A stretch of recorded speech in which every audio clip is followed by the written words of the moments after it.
So after yesterday's terrible tragedy where the missile hit the children's hospital in Ukraine, I see many of my friends from America and other countries are posting and reposting those terrible videos and their thoughts, which is greatly appreciated because the world should know what evil Ukraine is dealing with.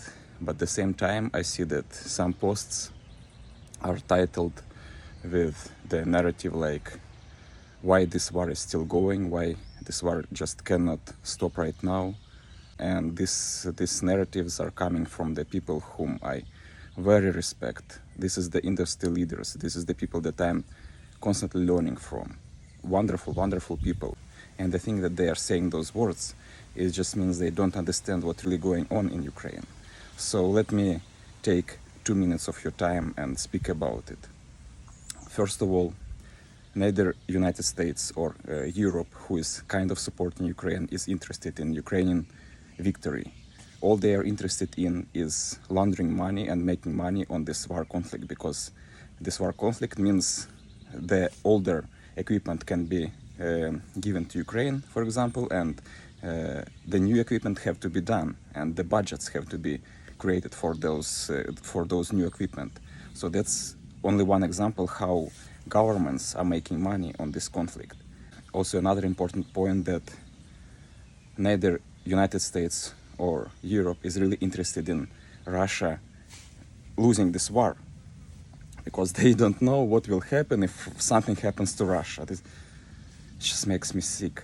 Yesterday, the great example where Russia deliberately targeted the children's hospital in Ukraine, and then the US officials on the press conference were asked after this is the precedent.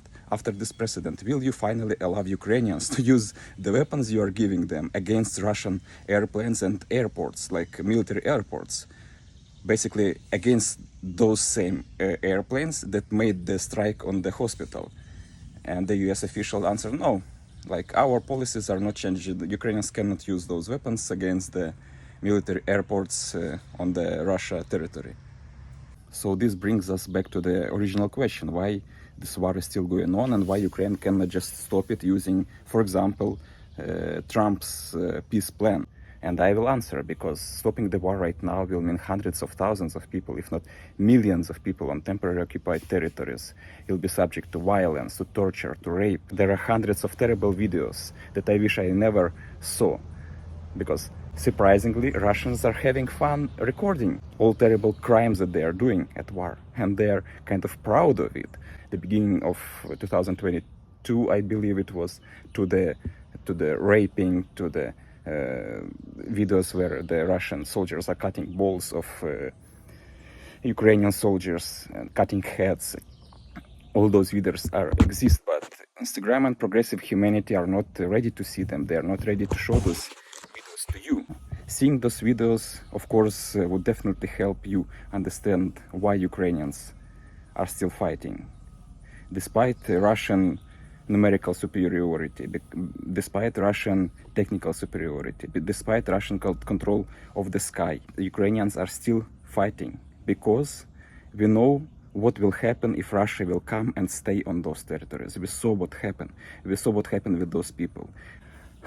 We saw Mariupol, where only 80,000 civilians deaths in one city. Those numbers are just insane. And it's important for you to understand that it is not Putin. My grandfather was imprisoned by Russians for 20 years for the intention to be Ukrainian. My uncle printed the newspaper on Ukrainian language, and he was imprisoned for 16 years. And this is what Russians are doing with Ukrainians for hundreds of years already. They're just trying to wipe our nationality. And this war will stop only one way. It's either they or us. And yesterday's strike on Cancer Child Hospital is a clear example of that. They are not interested in territory or victory. They are interested in deleting the Ukrainian nation as a whole. That's all they are interested in. It's Russia.